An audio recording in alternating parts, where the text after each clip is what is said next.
sisters and brothers of America, I thank you in the name of the most ancient order of monks in the world. I thank you in the name of the mother of religions. And I thank you in the name of the millions and millions of Hindu people of all classes and sects. My thanks also to some of the speakers on this platform who, referring to the delegates from the Orient, have told you that these men from far-off nations may well claim the honor of bearing to different lands the idea of toleration. I am proud to belong to a religion which has taught the world both tolerance and universal acceptance. We believe not only in universal toleration, but we accept all religions as true. I am proud to belong to a nation which has sheltered the persecuted and the refugees of all religions and all nations of the earth. I am proud to tell you that we have gathered in our bosom the purest remnant of the Israelites who came to southern India and took refuge with us in the very year in which their holy temple was shattered to pieces by Roman tyranny.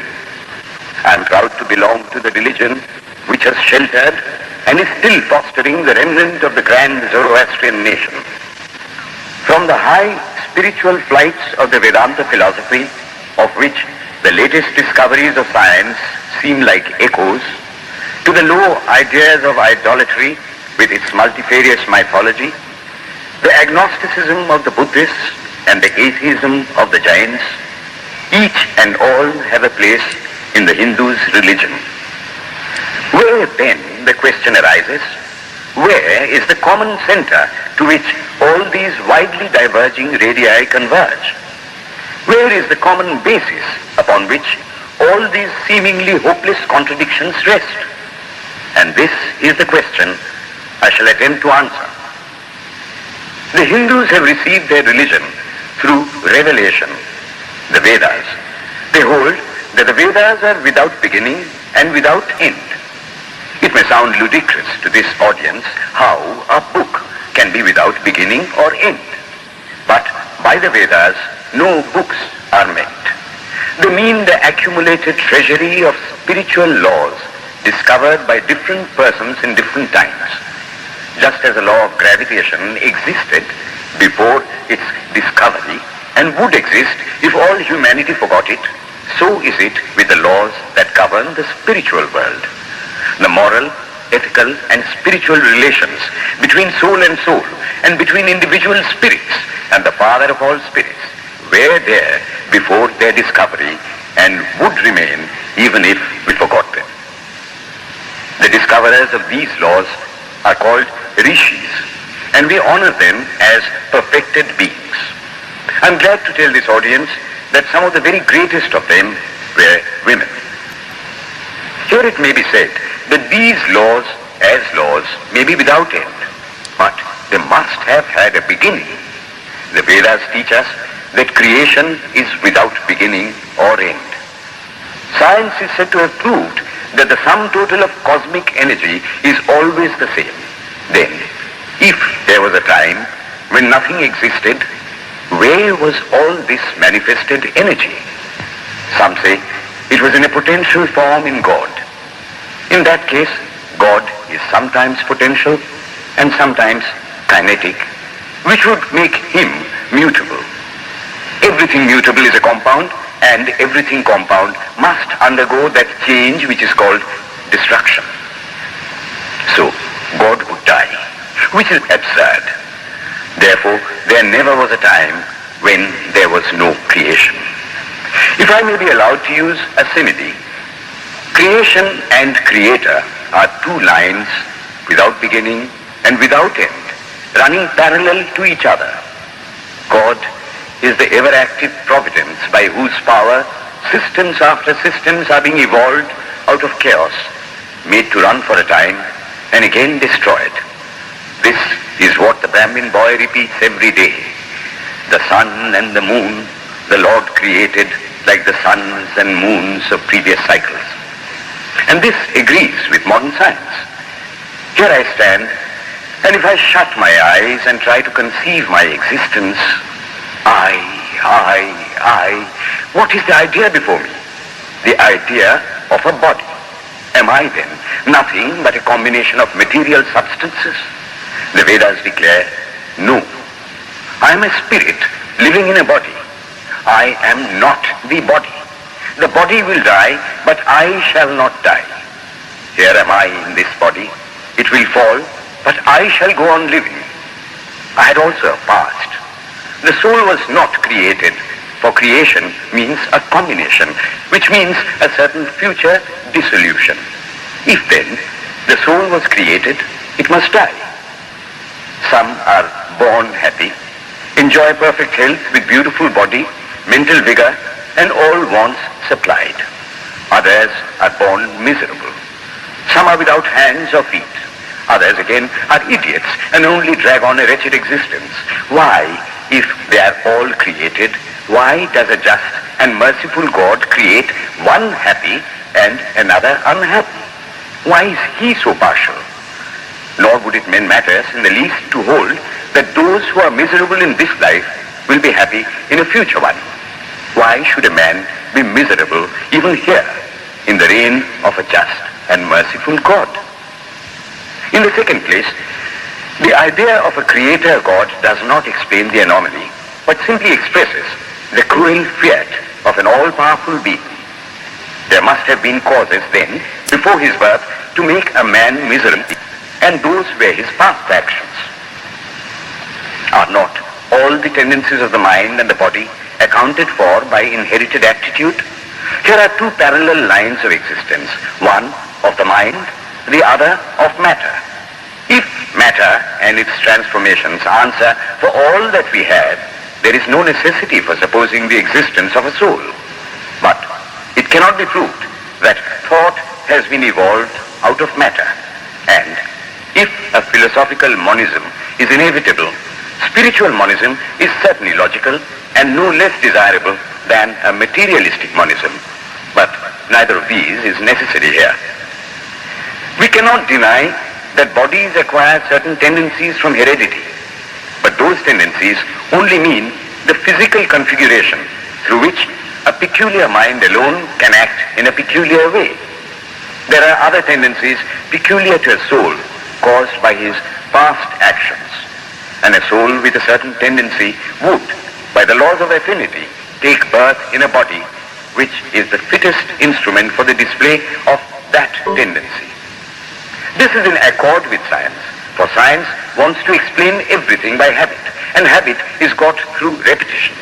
So, repetitions are necessary to explain the natural habits of a newborn soul, and since they were not obtained in this present life, they must have come down from past lives. There is another suggestion. Taking all these for granted, how is it that I do not remember anything of my past life? This can be easily explained. I am now speaking in English. It is not my mother tongue. In fact, no words of my mother tongue are now present in my consciousness. But let me try to bring them up. And they rush in. That shows that consciousness is only the surface of the mental ocean, and within its depths are stored up all our experiences. Try and struggle. They would come up, and you would be conscious even of your past life. This is direct and demonstrative evidence. Verification is the perfect proof of a theory, and here is the challenge thrown to the world by the rishis. We have discovered the secret by which the very depths of the ocean of memory can be stirred up. Try it, and you would get a complete reminiscence of your past life. So then, the Hindu believes that he is a spirit. Him the sword cannot pierce, him the fire cannot burn, him the water cannot melt, him the air cannot dry. The Hindu believes that every soul is a circle whose circumference is nowhere, but whose center is located in the body, and that death means the change of the center from body to body. Nor is the soul bound by the conditions of matter. In its very essence, it is free, unbounded, holy, pure and perfect. But somehow or other, it finds itself tied down to matter and thinks of itself as matter. Why should the free, perfect and pure being be thus under the thraldom of matter is the next question. How How can the perfect soul be deluded into the belief that it is imperfect? We have been told that the Hindus shirk the question and say that no such question can be there. Some thinkers want to answer it by positing one or more quasi-perfect beings and use big scientific names to fill up the gap. But naming is not explaining. The question remains the same. How can the perfect become the quasi-perfect? How can the pure, the absolute, change even a microscopic particle of its nature? But the Hindu is sincere. He does not want to take shelter under sophistry. He is brave enough to face the question in a manly fashion, and his answer is, I do not know. I do not know how the perfect being, the soul, came to think of itself as imperfect, as joined to and conditioned by matter. But the fact is a fact for all that. It is a fact in everybody's consciousness that one thinks of oneself as the body. The Hindu does not attempt to explain why one thinks one is the body. The answer that it is the will of God is no explanation. This is nothing more than what the Hindu says. I do not know.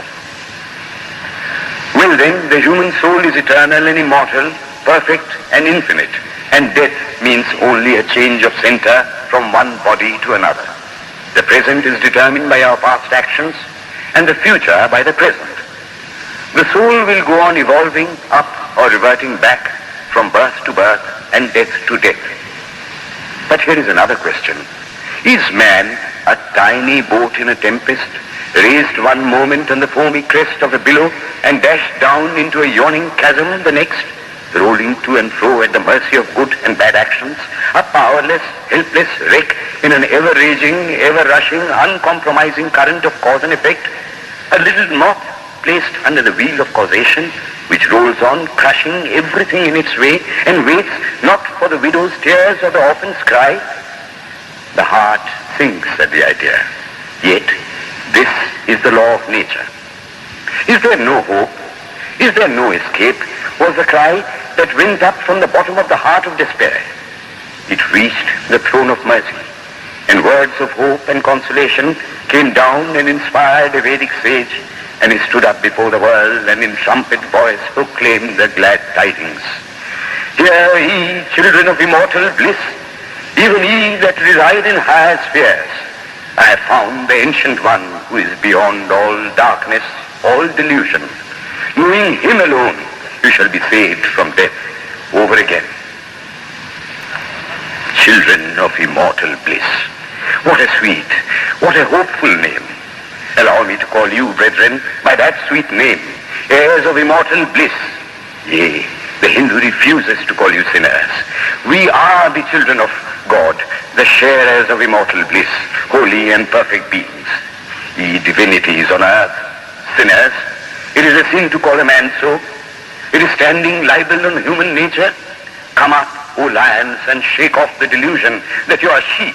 You are souls immortal, spirits free, blessed and eternal. Ye are not matter, ye are not bodies. Matter is your servant, not you the servant of matter. Thus it is that the Vedas proclaim not a dreadful combination of unforgiving laws, not an endless prison of cause and effect, but that at the head of all these laws, in and through every particle of matter and force, stands one, by whose command the wind blows, the fire burns, the clouds rain, and death stalks upon the earth. And what is his nature? He is everywhere, the pure and formless one, the almighty and the all-merciful. Thou art our Father, thou art our Mother, thou art our beloved friend, thou art the source of all strength. Give us strength. Thou art he that beareth the burdens of the universe. Help me bear the little burden of this life. Thus sang the rishis of the Vedas. And how to worship him? Through love. He is to be worshipped as the one beloved, dearer than everything in this and the next life.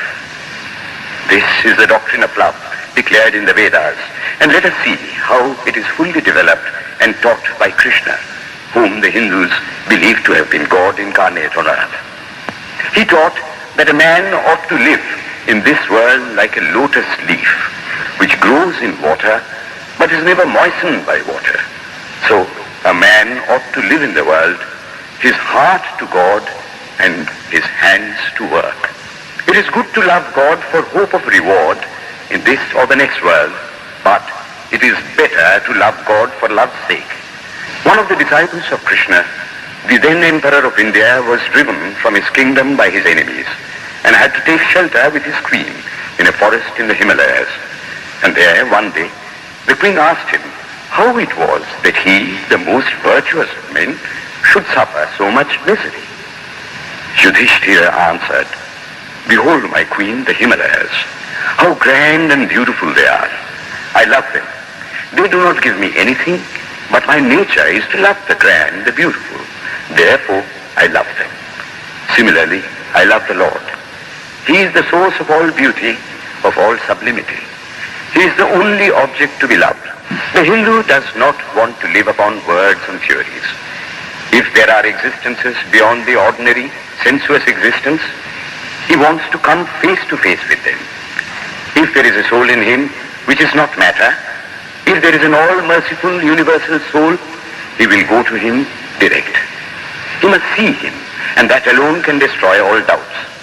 So, the best proof a Hindu sage gives about the soul, about God, is, I have seen the soul, I have seen God. And that is the only condition of perfection.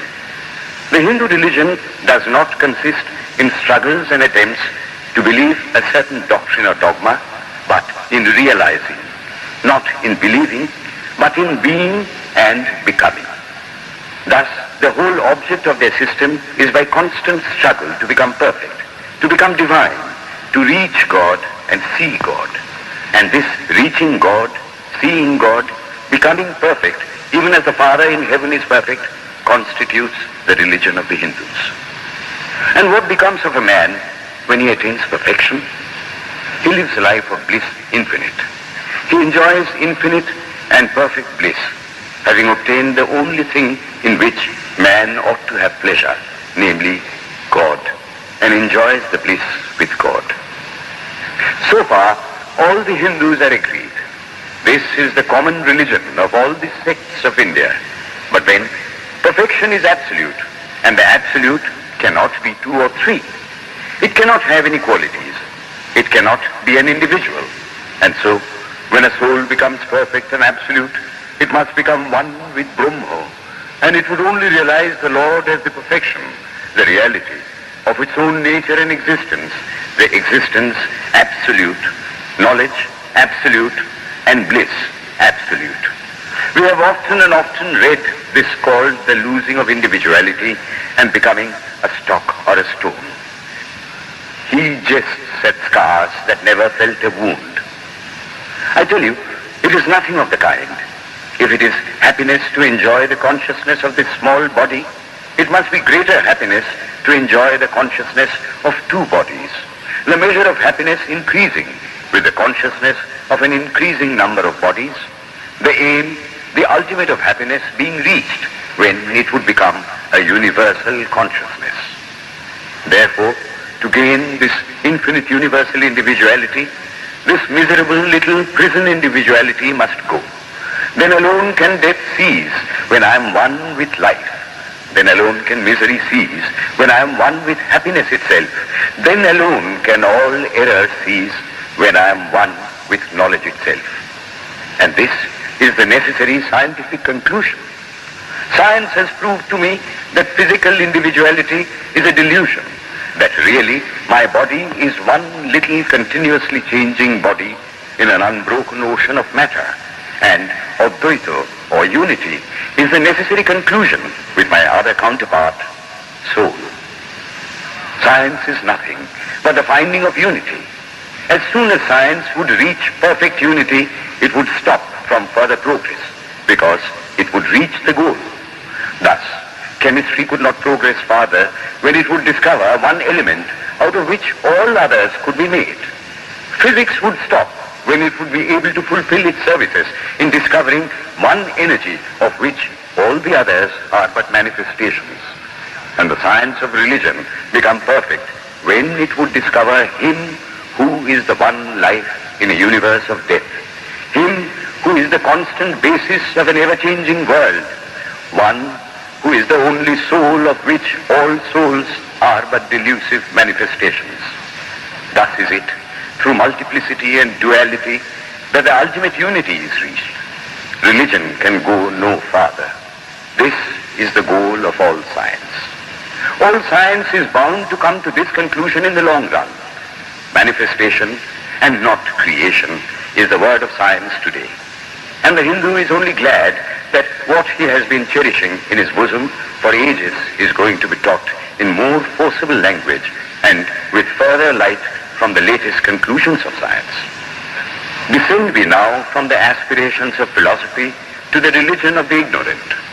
The tree is known by its fruits. When I have seen amongst them that are called idolaters, men, the like of whom in morality and spirituality and love I have never seen anywhere, I stop and ask myself, can sin beget holiness? Superstition is a great enemy of man, but bigotry is worse. Why does a Christian go to church? Why is the cross holy? Why is the face turned toward the sky in prayer? Why are there so many images in the Catholic Church? Why are there so many images in the minds of Protestants when they pray? My brethren, we can no more think about anything without a mental image than we can live without breathing. By the law of association, the material image calls up the mental idea and vice versa. This is why the Hindu uses an external symbol when he worships. He will tell you it helps to keep his mind fixed on the being to whom he prays. After all, how much does omnipresence mean to almost the whole world? It stands merely as a word, a symbol. Has God superficial area? If not, when we repeat that word omnipresent, we think of the extended sky or of space. That is all. If a man can realize his divine nature with the help of an image, would it be right to call that a sin? Nor, even when he has passed that stage, should he call it an error. To the Hindu, man is not traveling from error to truth, but from truth to truth, from lower to higher truth. To him, all the religions, from the lowest fetishism to the highest absolutism, means so many attempts of the human soul to grasp and realize the infinite, each determined by the conditions of its birth and association, and each of these marks a stage of progress. And every soul is a young eagle soaring higher and higher, gathering more and more strength till it reaches the glorious sun. Every other religion lays down certain fixed dogmas and tries to force society to adopt them. It places before society only one coat which must fit Jack and John and Henry all alike. If it does not fit John or Henry, he must go without a coat to cover his body. The Hindus have discovered that the absolute can only be realized or thought of or stated through the relative, and the images, crosses and crescents are simply so many symbols, so many pegs to hang spiritual ideas on. It is not that this help is necessary for everyone, but those that do not need it have no right to say that it is wrong, nor is it compulsory in Hinduism. One thing I must tell you, idolatry in India does not mean anything horrible. It is not the mother of harlots. On the other hand, it is the attempt of undeveloped minds to grasp high spiritual truths. The Hindus have their faults, they sometimes have their exceptions, but mark this, they are always for punishing their own bodies and never for cutting the throats of their neighbors. If the Hindu fanatic burns himself on the fire, he never lights the fire of Inquisition. And even this cannot be laid at the door of his religion any more than the burning of witches can be laid at the door of Christianity. To the Hindu then, the whole world of religions is only a traveling, a coming up of different men and women through various conditions and circumstances to the same goal. Every religion is only evolving a God out of the material man, and the same God is the inspirer of all of them. Why then are there so many contradictions? They are only apparent, says the Hindu. The contradictions come from the same truth, adapting itself to the varying circumstances of different natures. It is the same light coming through glasses of different colors. And these little variations are necessary for purposes of adaptation. But in the heart of everything, the same truth reigns. The Lord has declared to the Hindu in his incarnation as Krishna, I am in every religion as a thread through a string of pearls. Wherever thou seest extraordinary holiness and extraordinary power raising and purifying humanity, know thou that I am there. And what has been the result? I challenge the world to find throughout the whole system of Sanskrit philosophy any such expression as that the Hindu alone will be saved and not others. Says Vyasa, we find perfect men even beyond the pale of our caste and creed. One thing more, how then can the Hindu, whose whole fabric of thought centers in God, believe in Buddhism, which is agnostic, or in Jainism, which is atheistic? The Buddhists or the Jains do not depend upon God, but the whole force of their religion is directed to the great central truth in every religion, to evolve a God out of man. They have not seen the Father, but they have seen the Son. And he that hath seen the Son hath seen the Father also. This, brethren, is a short sketch of the religious ideas of the Hindus. The Hindu may have failed to carry out all his plans, but if there is ever to be a universal religion, it must be one which will have no location in place or time, which will be infinite like the God it will preach, and whose sun will shine upon the followers of Krishna and of Christ, on saints and sinners alike, which will not be Brahminic or Buddhistic, Christian or Mohammedan, but the sum total of all these, and still have infinite space for development, which in its Catholicity will embrace in infinite arms and find a place for every human being, from the lowest groveling savage, not far removed from the brute, to the highest man towering by the virtues of his head and heart almost above humanity. It will be a religion which will have no place for persecution or intolerance in its polity, which will recognize divinity in every man and woman, and whose whole scope, whose whole force will be centered in aiding humanity to realize its own true divine nature. May he, who is the Brahma of the Hindus, the Ahura Mazda of the Zoroastrians, the Buddha of the Buddhists, the Jehovah of the Jews, the Father in heaven of the Christians, give strength to you to carry out your noble idea. The star arose in the east. It traveled steadily towards the west, sometimes dimmed and sometimes effulgent, till it made a circuit of the world, and now it is again rising on the very horizon of the east, the borders of the sun pole, 1,000-fold more effulgent than it ever was before.